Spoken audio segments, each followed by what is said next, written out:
నమస్కారం. మీరు చూస్తున్నది మా వార్తా టీవీ న్యూస్.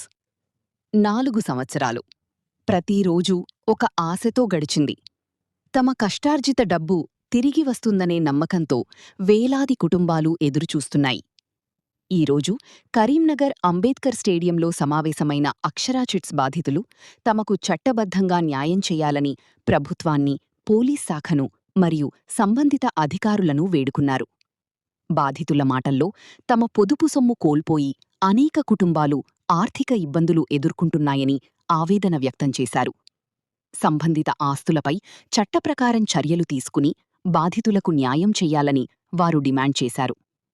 ప్రస్తుతం కేసులు కోర్టు పరిధిలో ఉండగా తుది న్యాయం న్యాయస్థానం ద్వారా లభిస్తుందనే ఆశతో వారు తమ పోరాటాన్ని కొనసాగిస్తున్నారు.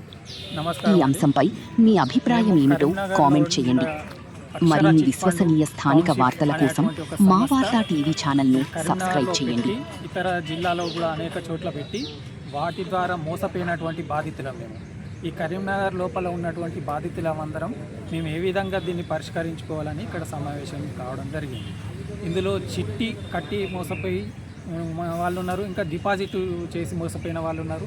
అదే కాకుండా చిట్టిని పూర్తి చేసుకుని వాళ్ళు డబ్బులు ఇవ్వక దాన్ని డిపాజిట్గా కన్వర్ట్ చేసి మరియు కొందరికి చెక్కుల రూపకంగా ఇచ్చి అవి ఫెయిల్ అయిపోయి బౌన్స్ అయిపోయినటువంటి బాధితులు అనేక మంది ఏ విధంగా అయితే ఇందులో బాధపడి ఇందులో డబ్బులు రాకుండా మోసపోయిన వాళ్ళము ఇందరూ ఇక్కడ సమావేశమై ఏ విధంగా మేము రాబట్టుకోవాలనేది చూస్తున్నాం. ఇప్పటికీ మేము ఒక 4 సంవత్సరాల నుంచి పోరాటం చేస్తున్నాం. ఆ శ్రీనివాసరావు చైర్మన్, హన్మకొండ, నక్కలగుట్ట, అతను ఇంకా డైరెక్టర్లు వాళ్ళ బంధుత్వంతో ఉన్నటువంటి డైరెక్టర్లతో ఇది స్థాపించారు. ఇందులోపల చిట్టి వేసిన తర్వాత ఈ సంస్థలన్నింటినీ ఎత్తేసిండ్రు. ఇప్పుడు మేము కొన్ని పోలీస్ స్టేషన్లో కేసులు చేయడం జరిగింది. అదేవిధంగా కొంతమంది ప్రైవేటు కేసులు వేయడం కూడా జరిగింది. ఏ విధంగా అయినా కూడా జాప్యం జరుగుతుంది. కొన్ని చిట్టి డిపాజిట్లు కూడా చిట్టి రిజిస్టర్ల దగ్గర ఉన్నాయి, అవి విడుదల చేయడానికి. ఇక అతని యొక్క అనేకమైనటువంటి చోట్ల ఆస్తులు ఉన్నాయి కరీంనగర్లో కానీ ఇతర జిల్లాల్లో కానీ. వాటిని అన్నింటినీ సీజ్ చేయాలని ప్రభుత్వ అధికారులను కోరుతున్నాం.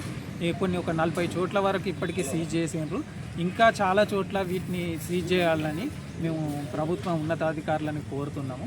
మాకు ఇంతవరకు ఏమైనా న్యాయం జరిగిందంటే ఒక పోలీస్ డిపార్ట్మెంట్ నుంచి, హోమ్ డిపార్ట్మెంట్ నుంచి కొన్ని ఆస్తులని అటాచ్మెంట్ చేయడం జరిగింది.